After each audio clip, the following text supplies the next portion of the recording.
Hello students, in the last class we have solved some examples on testing the integrability of a function in the given domain. Also at the end we have studied some important notes and remarks about the integrable functions. Now in the today's class we are going to study the definition, means the meaning of integration a to b f dx when b is less than equal to a, and then some important inequalities as well as deductions we are going to deduce. So let us begin with the definition. The definition is of the meaning of integration a to b f dx. Okay, so we'll begin with. So the meaning of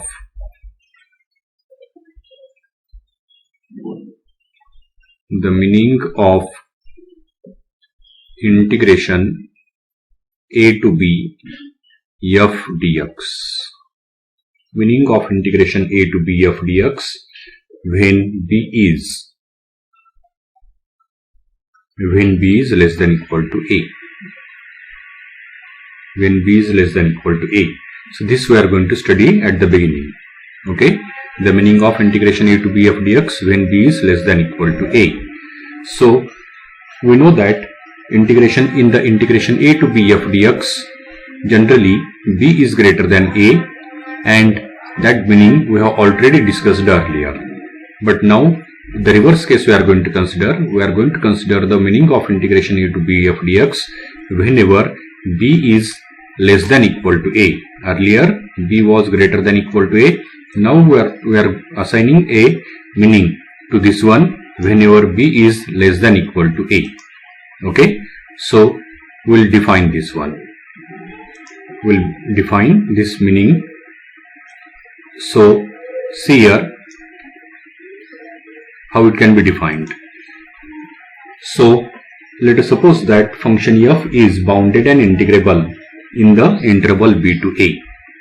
Okay, function f is bounded and integrable in the interval b to a. So let function f is real valued, bounded and integrable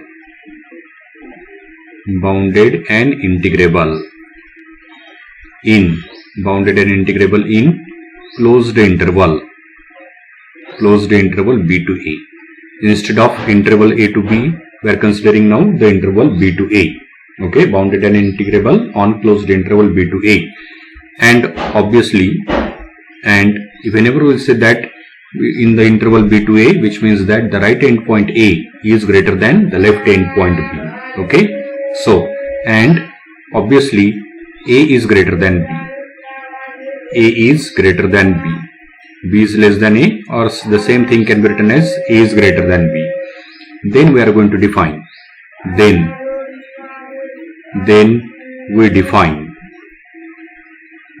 define integration a to b.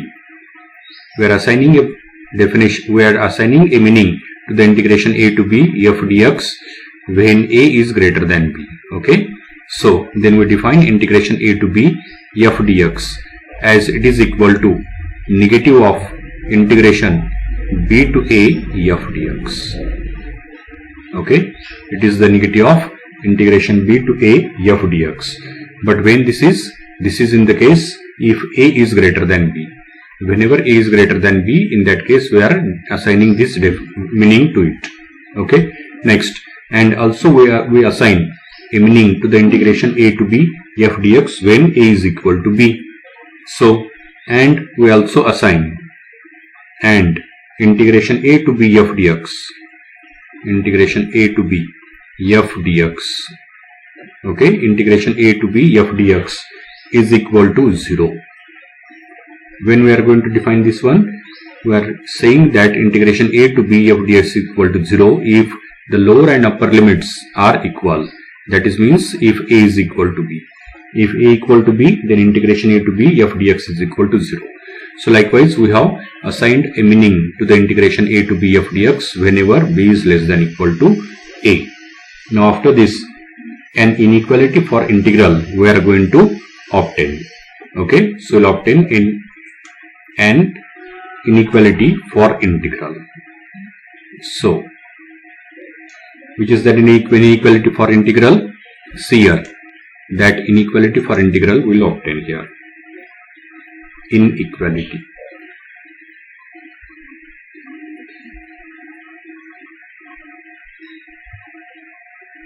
Inequality for integral.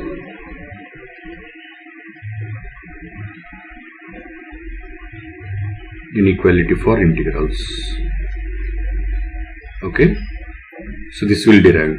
So if you remember in the earlier classes, possibly in the second or third class of this paper, we have obtained a relationship between the lower sum, upper sum, as well as integration a to b f dx.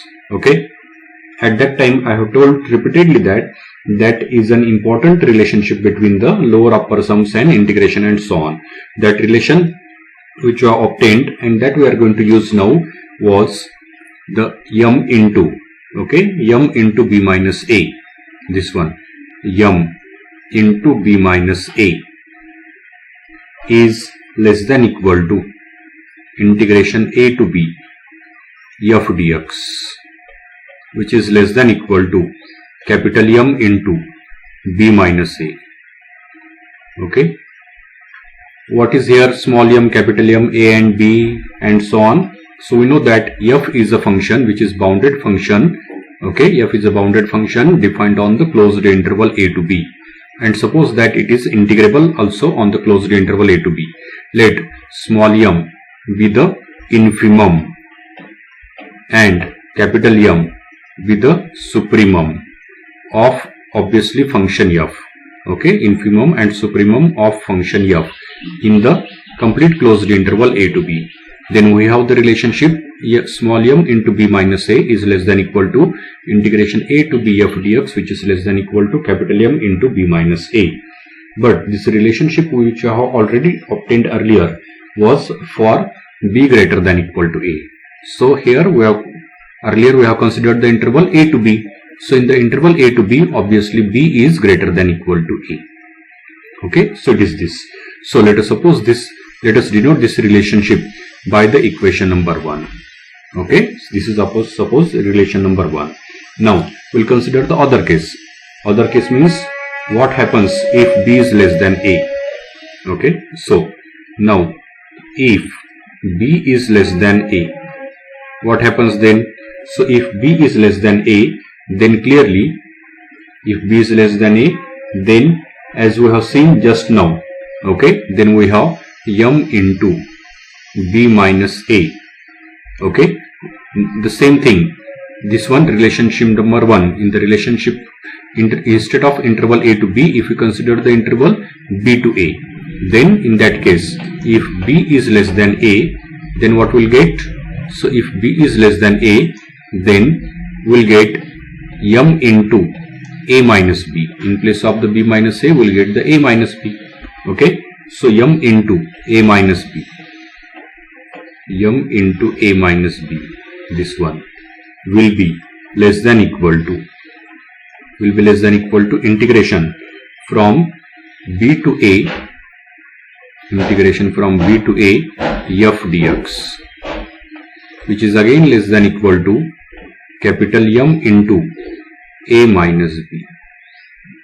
Okay, so whenever b is less than a, in that case from the relation number 1 we got small m into a minus b will be less than equal to integration b to a f dx less than equal to capital M into a minus b. Obviously here what happens? What is the condition here? Here the condition is that a is greater than b. Okay, so here a is obviously greater than b. B less than a means a is greater than b. Now if this is the case, then what happens? So but we are going to obtain a relationship for integration a to b instead of for integration b to a. So to obtain integration a to b in place of the integration b to a, we will multiply throughout this relationship by the minus sign. Okay, so multiplying this above relationship by the minus sign, what will get? So we'll get minus m into a minus b. Okay, we are multiplying throughout by the minus sign. So minus m into a minus b. But whenever we will multiply the relationship by a negative sign, then the obviously relationship gets reversed.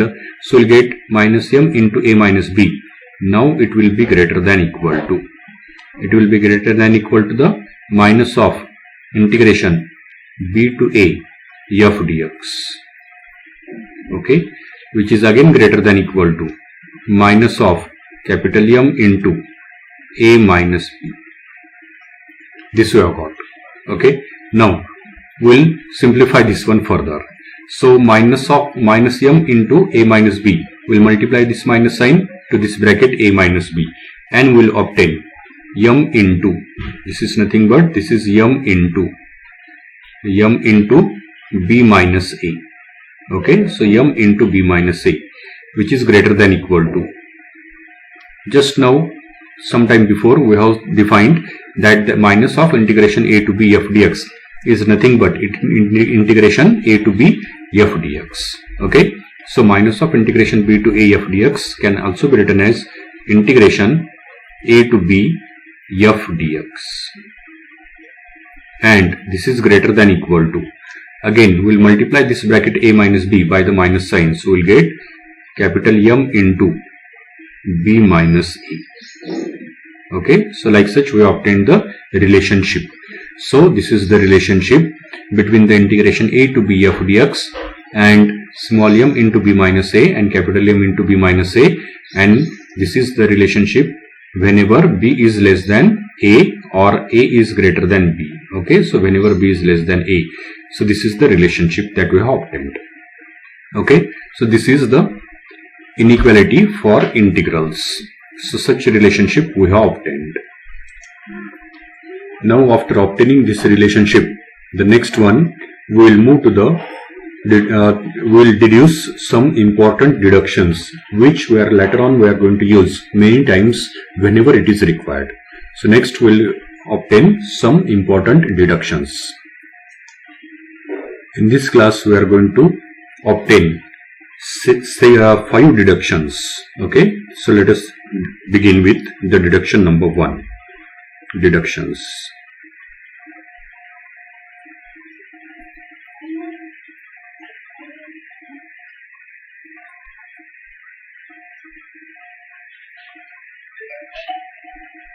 Deductions, and in these deductions, first of all we are going to obtain the first deduction. Okay, so it is the deduction number 1.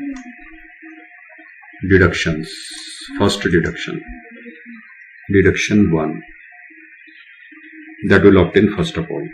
Okay, deduction 1, which is that deduction 1, see here, if, this deduction is as such, if f is, f means function, real valued bounded function, if f is bounded and integrable, if f is bounded and integrable,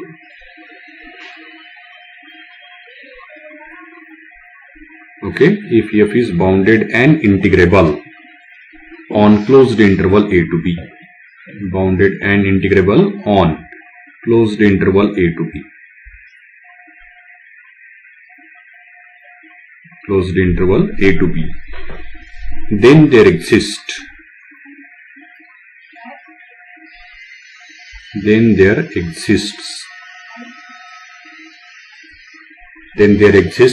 a number lambda,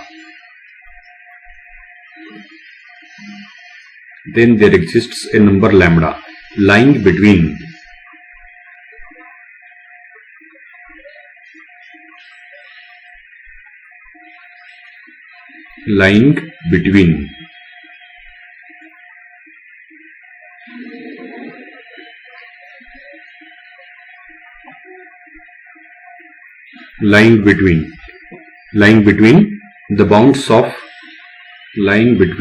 the bounds of function f, okay, bounds of function f, satisfying or such that how that number exists, it is such that integration a to b f dx such that integration a to b f dx is equal to the lambda into b minus a. Lambda into b minus a. This is the first deduction. See here what this deduction tells us, that if f is a bounded and integrable, here integrability is already given. So if f is bounded and integrable on closed interval a to b, then there exists a number lambda lying between the bounds of function f. Bounds of function f means, by the bounds of function f means it's a lower bound and means in between it's a lower bound and upper bound. Okay, bounds of function f means it's a lower bound, means in between it's a lower bound and upper bound, means in between small m and capital M, and in our regular notations. Okay, so bounds of function f such that integration a to b f dx is equal to the lambda into b minus a. This is for a bounded and integrable function. So you may find somewhat difficulty in understanding what is given and what deduction this actually means. So this deduction actually means, if a function is integrable, then whatever is its integral, then that integral is always equal to length of the interval. Interval means on which the integral is defined, length of the interval into a number which lies between the infimum and supremum of the function f on the interval a to b. Okay, so we'll consider one example which will make this concept clear. So we'll consider an example for the simplicity, for the understanding purpose. So for example, there may be many examples, okay, but one simple example we'll consider, because this concept, if we want to understand this concept, then example is appropriate for proper understanding. Okay, so example, suppose that the interval is 2 to 5. Okay, suppose that the interval is 2 to 5 and the function is f of x is equal to 2x plus 3. Any such function you can consider. Okay, let the function means f of x equal to 2x plus 3 and the interval is 2 to 5. Then obviously a is equal to 2, b is equal to 5 and f of x is equal to 2x plus 3. Clearly this function 2x plus 3 is bounded and also integrable on the interval 2 to 5. So we can apply this deduction here. So if we apply this deduction here, then as per this deduction, integration a to b means here integration 2 to 5 f dx means 2x plus 3, integration 2 to 5 of 2x plus 3 dx. Okay, it is equal to, so it must be equal to lambda into b minus a. Such lambda exists in between b and a, that we are going to, that here in this case we are going to show. Okay, but in this particular example we'll put the values of a and b also. So b minus a means, so lambda into b minus a. Here b minus a means b is obviously 5 and a is 2. So lambda into b minus a means lambda into 5 minus 2. Okay, so let us consider. So we'll simplify this one. Okay, so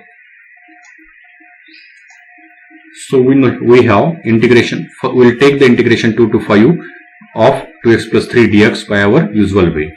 Integration 2 to 5 to x plus 3 is integration of 2x is 2x square by 2. Integration of 2 is 2 is in the multiplication, therefore 2 remains as it is, and integration of x with respect to x is x square by 2, and plus integration of 3 is 3x. Okay, so this is the integration. Only the limits of integration are remaining to be substituted. So this is the integration of left hand side, which is equal to lambda as it is into 5 minus 2 is 3. So it is equal to 3 into lambda. Now put the limits here. Okay, but before that this 2 will get cancelled with the denominators 2.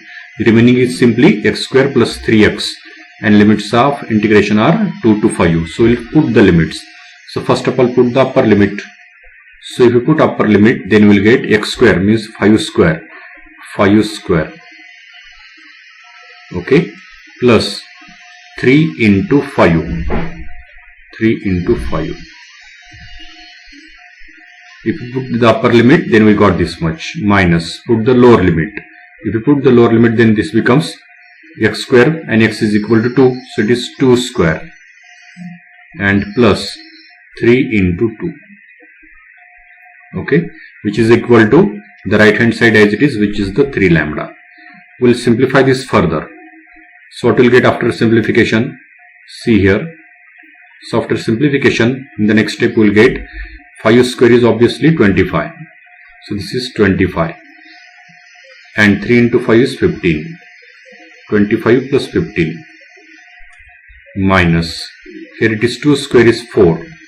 Plus 3 into 2 is 6. And this is equal to 3 lambda. Next one. 25 plus 15 is 40.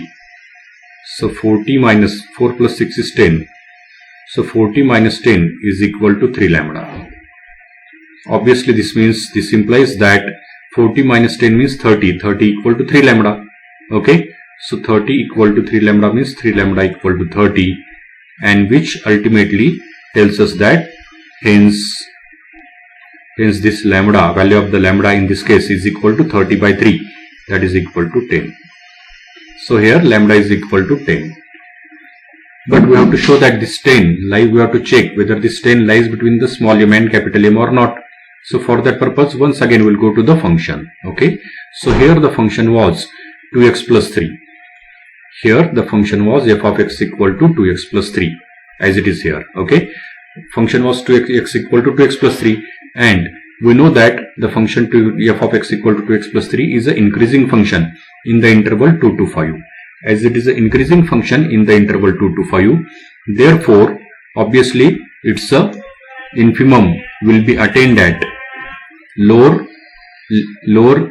limit of the left end point of the interval, and supremum will be obtained at the right end point of the interval. Okay, so it is this.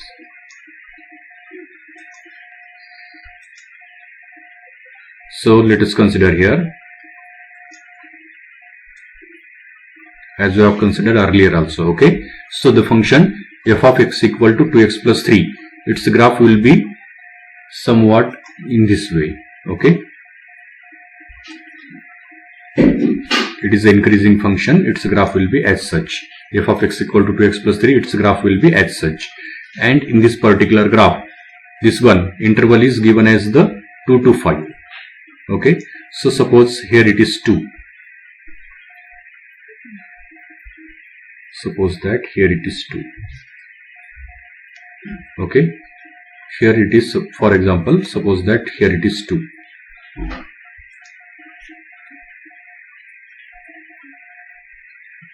And here it is 5.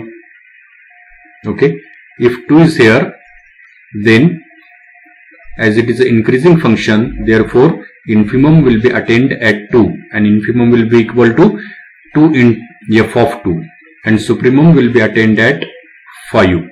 Okay, at x equal to 5, and supremum will be equal to f of 5, which means that small m, in this case small m, is equal to f of 2, and f of 2 means it is equal to 2 into 2, that is 4.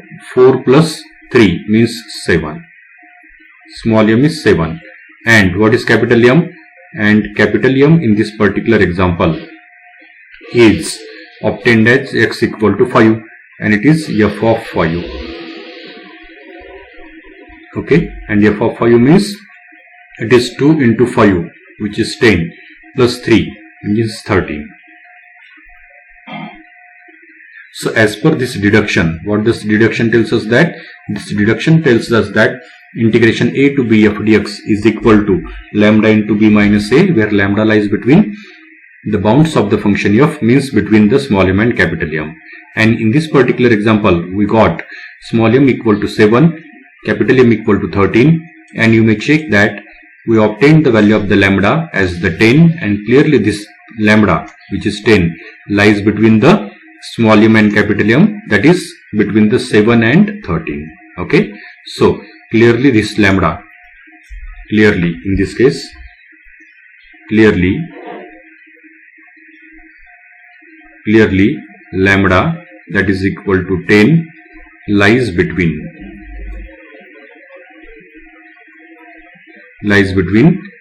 small m, that is equal to 7, and capital M, which is equal to 30. Okay, so like such we have verified this first deduction. As this was the first deduction, okay, so we have verified it by considering the example and complete explanation.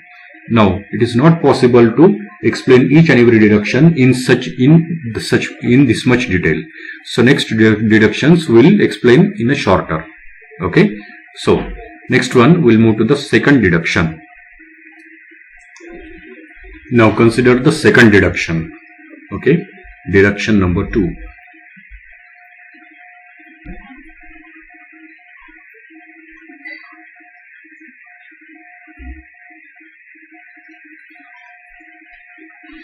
Deduction number second. Okay, what is that deduction number second? See here, if f is continuous and integrable, if f is, function f is continuous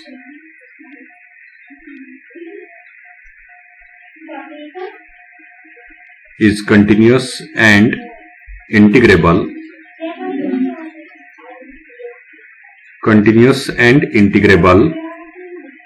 okay, on closed interval a to b, continuous and integrable on closed interval a to b, okay, continuous and integrable on closed interval a to b, then there exists, this is the symbol for there exists, that we all are aware of, then there exists a number c, then there exists a number c lying between a and b, lying between a and b means in the interval a to b, such that integration a to b f dx, such that integration a to b f dx is equal to b minus a into f of c, b minus a into f of c. This is the deduction number second. First of all, see what it means. Okay, deduction second is for the continuous and integrable function. So if f is a continuous and integrable function on the closed interval a to b, then there exists a number c which lies between the interval a to b, such that integration a to b f dx is equal to b minus a. B minus a means length of the interval into f of c. F of c means value of the function f at point c. Okay, integration a to b f dx is equal to b minus a into f of c. Like such is the deduction number second. So this deduction also we will verify by means of considering one example. So let us consider an example here. The same example we'll consider that we have considered for explanation of the first deduction. So same example. Okay, this is just for our simplicity. Other examples can also be considered. So example we'll consider here. Let f of x equal to, let f of x is equal to 2x plus 3 and interval a to b is equal to the interval 2 to 5. We know that the function 2x plus 3 is bounded, integrable as well as continuous also. So it is continuous in the interval 2 to 5. So we can apply the deduction here. Okay, then by this deduction we have integration a to b means 2 to 5, integration 2 to 5. Okay, f dx means 2x plus 3 dx. So it is equal to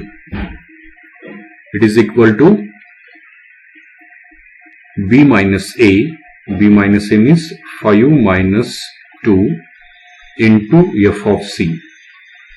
Okay, such C exists which lies between A and B, that we are going to show. Means actually we have to find out the value of C here.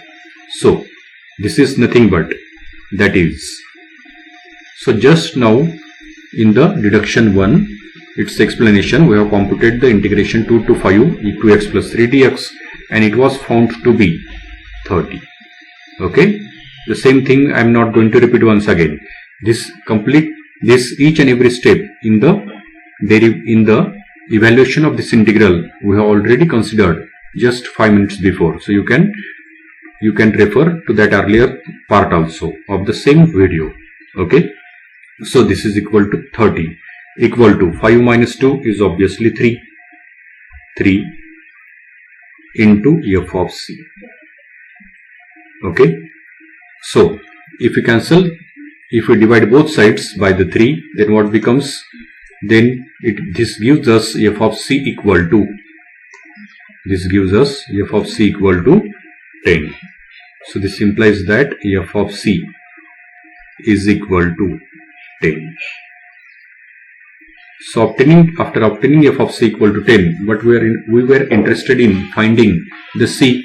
So put this f of c equal to 10 in the formula of f of x. Okay, from the definition of f of x, we have f of c equal to, f of x was equal to 2x plus 3.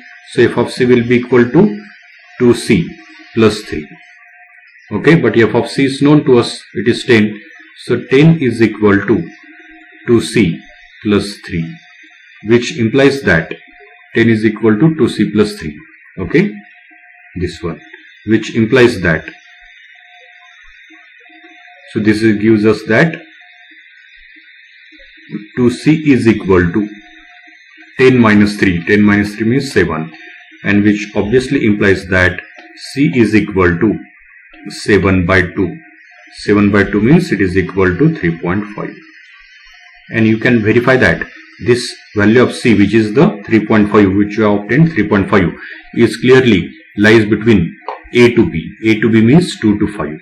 Okay, so like such we have verified this one deduction also. Okay, so here C, which is 3.5, lies between A and B. Clearly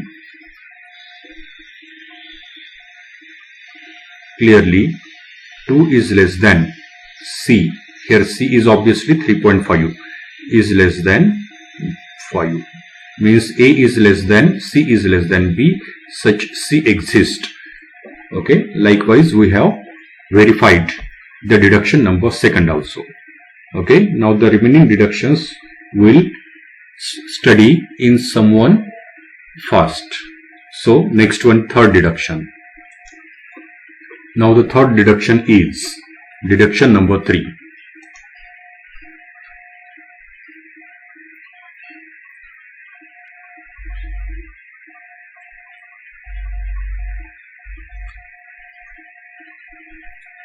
Deduction 3. Okay, see here. Third deduction is, if f, I am writing this now in somewhat short. If f is bounded and integrable. Okay, if f is bounded and integrable,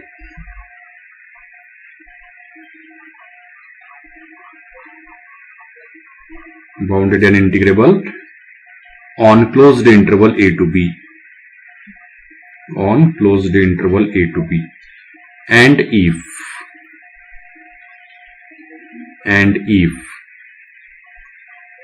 k is a number,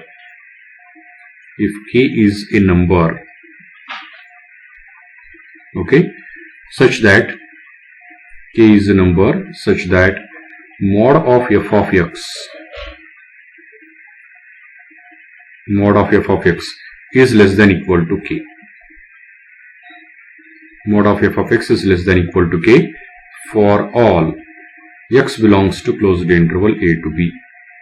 For all x belongs to closed interval a to b. Okay, then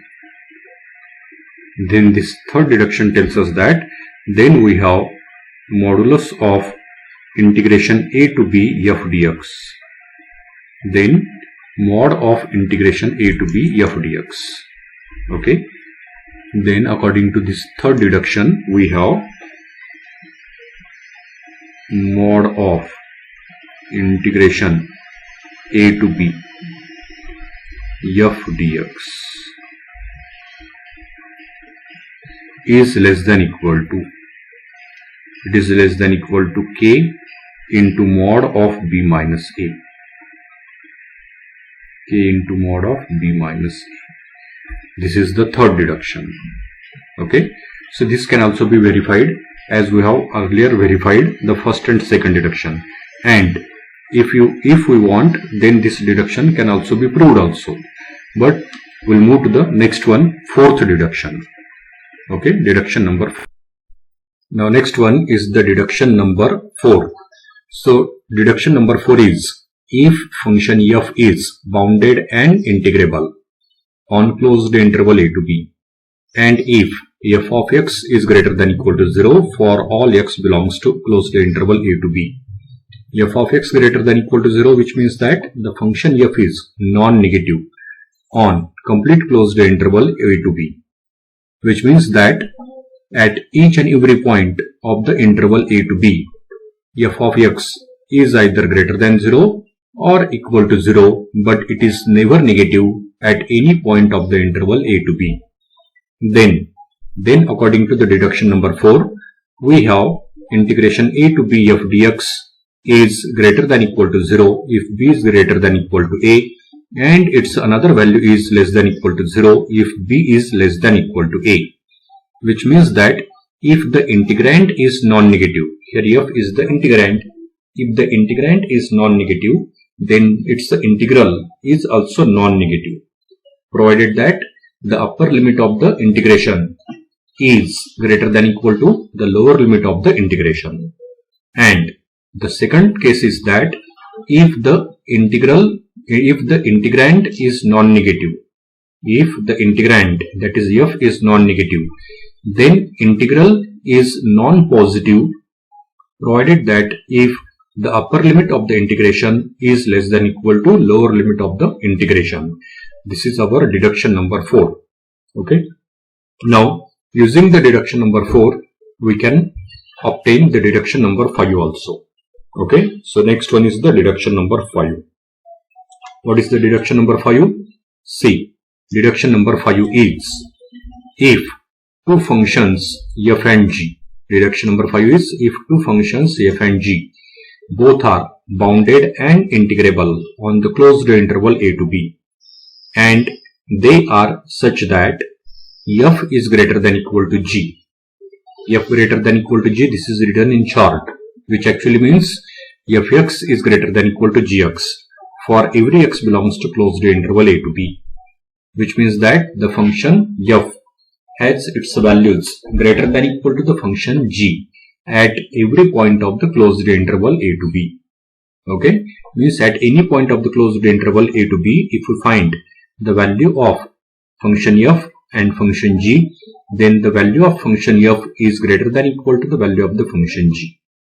So if this happens, then according to the deduction number 5, we have integration a to b f dx greater than equal to the integration a to b g dx, provided that if b is greater than equal to a, and if b is less than equal to a, then we have integration a to b f dx less than equal to the integration a to b g dx.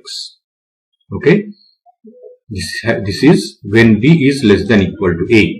So when b is less than equal to a, in that case integration a to b f dx is less than equal to integration a to b g dx. This is the deduction number 5. So this, as told just now, the deduction number 5 can be obtained from the deduction number 4, and it can be proved with the substitution that in the deduction number 4 we have the function f, which is non-negative function. So that non-negative function f, if it is replaced by f minus g, so as f is greater than equal to g for every x belongs to closed interval a to b, therefore clearly the function f minus g is greater than equal to 0, means non-negative for every x belongs to closed interval a to b. So in the deduction number 4, if f is replaced by f minus g, then we get this deduction number 5. Okay, so likewise the deduction number 5 can be proved or obtained. Next, after this deduction number 4 and 5, next one is one remark that we are going to mention here. Okay, so while proving this deductions, we have used one result. That result actually we are going to prove later on, but as it was required here, so we have used it later on in the algebra of integrals. We are going to prove that result.